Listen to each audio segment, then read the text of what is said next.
जय श्री राधे मेरे प्यारे भक्तों। आज हम आपके लिए लेकर आए हैं माघ मास महात्म का 28वां अध्याय। तो आइए शुरू करें 28वां अध्याय।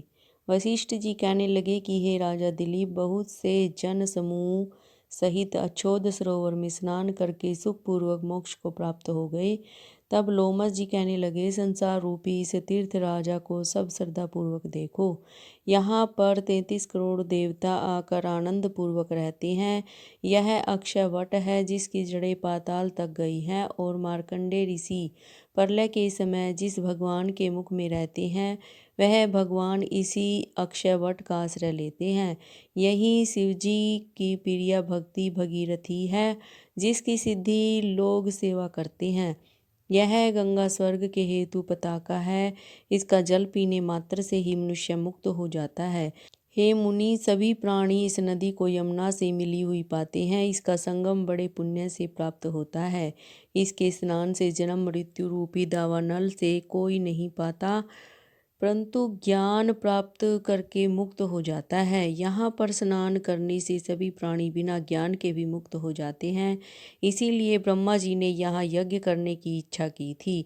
इसी संगम में भगवान विष्णु ने स्त्री प्राप्ति की इच्छा से स्नान करके लक्ष्मी जी को प्राप्त किया। यहाँ पर त्रिशूलधारी शिव जी ने त्रिपुर दैत्य को मारा था, और प्राचीन काल में उर्वशी स्वर्ग से गिरी थी, और स्वर्ग पाने की इच्छा से यहाँ पर ही स्नान करने से नहुस कुल के राजा ययाति ने वंशधर पुत्र प्राप्त किया। यहाँ पर इंद्र ने प्राचीन काल में धन की इच्छा से स्नान किया था, और माया से कुबेर के सब धन को प्राप्त किया था। प्राचीन काल में नारायण तथा नर ने हजारों वर्ष तक प्रयाग में निराहार रहकर उत्तम धर्म किया था। यहाँ पर जैगश्य सन्यासी ने महादेव जी जैसी शक्ति वाले से विजय पाई थी, तथा अणिमा आदि योग के अति दुर्लभ ऐश्वर्य प्राप्त किए थे। इसी क्षेत्र में तपस्या करके श्री भारद्वाज सप्त ऋषियों में सम्मिलित हुए। जिन्होंने भी यहाँ स्नान किया सबको स्वर्ग की प्राप्ति हुई। इसीलिए हमारे विचार से तुम त्रिवेणी में स्नान करो। इस स्नान से पहले किए हुए तुम्हारे सब पाप नाश हो जाएंगे और संपूर्ण वैभव को प्राप्त हो जाओगे। ऋषि के इस प्रकार के सत्य वचन सुनकर त्रिवेणी में स्नान करने से सबकी पिशाचता नष्ट हो गई। शाप से विमुक्त होकर उन्होंने अपना शरीर धारण कर लिया। वेदनिधि ने अपनी संतान को देखकर प्रसन्नचित होकर लोमस जी को संतुष्ट किया और कहा कि आपके अनुग्रह से ही यह श्राप से विमुक्त हुए। अब आप इन बालकों के योग्य धर्म को कहिए।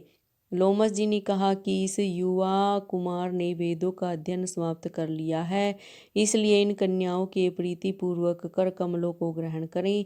तब लोमस जी तथा अपने पिताजी की आज्ञा से इस ब्रह्मचारी ने 5 कन्याओं से विवाह किया। इन कन्याओं के सब मनोरथ पूर्ण हुए। जिसके घर में लिखा हुआ यह माहात्म्य पूजा जाता है, वहाँ नारायण ही पूजे जाते हैं।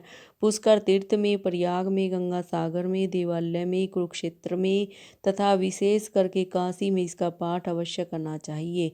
पुष्कर तीर्थ में ग्रहण के अवसर पर इसके पाठ का फल दुगना मिलता है और मरने पर वैष्णव पद को प्राप्त होता है। तो यह माघ मास महात्म का 28वां अध्याय समाप्त हुआ। जय श्री राधे, जय श्री कृष्ण जी की।